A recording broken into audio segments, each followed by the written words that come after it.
today I'm going to go ahead and try to set up a jig here to make the front overhang that's going to attach to the beam up there. We'll have a little overhang, about a 2-foot overhang out on the front here. That'll give us a little bit more rain protection. Got a 412 cut here, and we will go ahead and lay this out and see what we can do. I'm laying out the front overhang here, and so we would basically be lining them up with all of these joists back here, rafters, I'm sorry. And so we'd have one at the end, and then we come in 23¼ inches to the first one. Always take 3/4 of an inch off of the first one. So it would go here, and that lines up with that out there. And then we're going every 24 inches on center from there on down. Now also from this side, we're going to go ahead and put those Simpson heavy duty 5-inch screws in, every foot alternating up top and bottom. We have them on the other side. Right on the other side of here, there would be one. Let's see if I can feel it. Guess I better take a look. Yep, there it is right there. So that one is at the bottom, so on this one here we'll put at the top, and it will alternate all the way down. So I've gone ahead and made circles to where those need to go. So I'm going to go ahead and put one of these overhangs out in front on over here. We'll see how it works. I'm not quite sure exactly how this is going to go. So I started with one here, put 2 screws in there so we keep a nice plumb line here. Let's see how this fits. So it looks like it's pretty even at the top. So what I can do is go over to the other side, tighten that up, and then I'll screw that side in, and then I'll put a couple screws in here. Maybe later. I think probably need to use the 2.5 inch ones for that. These are 1.5 inches. So I'm going to use probably 2-inch ones for that, or 2.5 inch ones. Chickens are squawking.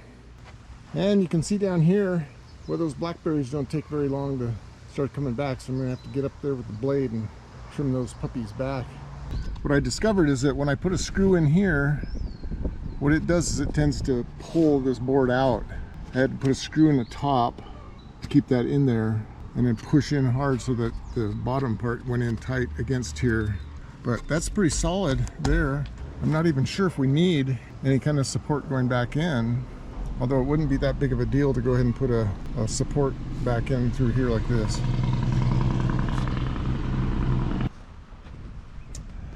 I went ahead and put some 2.5 inch Simpson screws in here on both sides, and it is up tight against there, and that is on there solid. So I think we're going to be fine here. Maybe what we'll do is we'll put a eve board on here going along, and maybe every 8 feet or so, maybe something like that, we'll go ahead and put a brace back in to sort of help hold it up. But that should hold it up. Okay, so there's my cuts there. Those are my pre-cuts. Still have to cut out for the joist hanger here, and then I need to get some more joist hangers. But I've got 3 of them up there, and they're nice and solid if I use those 2.5 inch Simpson screws going into the sides of those joist hangers. So they're nice and solid. We'll run a eve board along the end there to help support them all, and put a couple of braces back, and that should support them all. And then I also got the 5-inch Simpson heavy duty Simpson screws put in every foot, top and bottom, all the way across. Got that all done, and just had enough Simpson screws. One actually could use probably one more, but I think we're fine. So there we go. I think we're about ready. Well, once we get this front part on, we're about ready to start putting some strapping on. That's what they call it back east, I guess. I'd call it, well, what would I call it? Skip sheathing. I don't know. But there we go. We're making progress. Another beautiful day on the farm. Beautiful clear weather. Doesn't look like we're going to have any thunderstorms. Last night we had some thunderstorms, or yesterday evening we had some thunderstorms, but they came from the west, which was over that way. There were thunderheads and dark clouds over there, and that's really unusual because almost always thunderstorms around here happen up over the Cascades. As the heat starts rising over the Cascades, we'll get big, huge thunderheads back there. That's to the east. But this time, we had them out there to the west. It rained just a little bit, not much. Wasn't a real big storm, but we had some thunder and lightning. Today we're going to be putting up these little eyebrow, what I would call eyebrow rafters that will stick out a couple feet from the front beam up there, and putting on some joist hangers and some various other metal attachment pieces to help solidify this sawmill shed.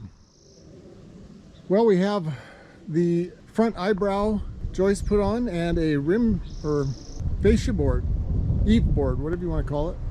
That looks pretty good. It's a little bit low right there. It's a sawmill shed. So we'll run some strapping along there, and then we'll have the roofing come out, extend maybe an inch or two past that. We'll have an eave drip edge on there. And we've got some brackets put up there in the corner. We put some more 8-inch screws holding the beam to the post. So next is to finish up all the metal connections, get some strapping made so we can put strapping on so the roofing will sit on that. 2x6s for the back wall and siding for the back wall. So we're making progress. Nary a cloud in the sky. Well, a few clouds, but not too bad. Okay, so I thought I'd show you a couple of these connections here. This is a Home Depot special from Simpson. Sort of fancy. Looks like, I think it's about an 1/8-inch plate with some 3.5-inch structural screws going through, sitting into these little washers. But that looks pretty good.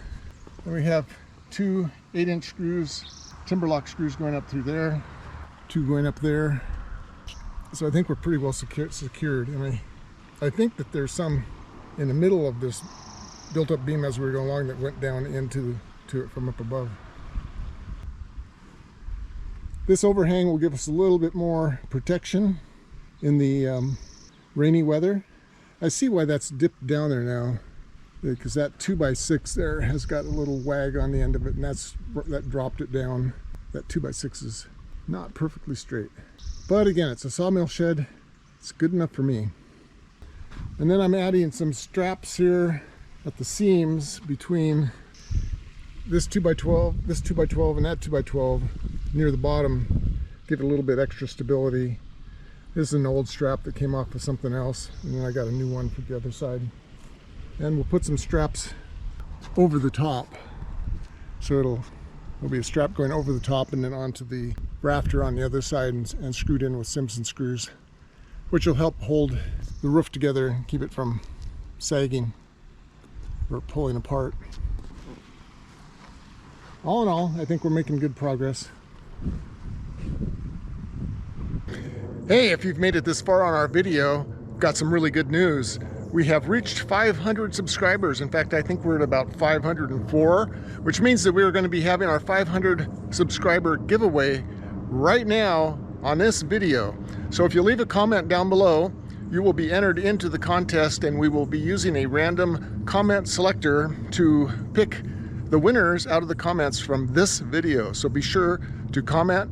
If you haven't liked our videos before, please like them and subscribe if you haven't subscribed already. So good luck to whoever can win the giveaway.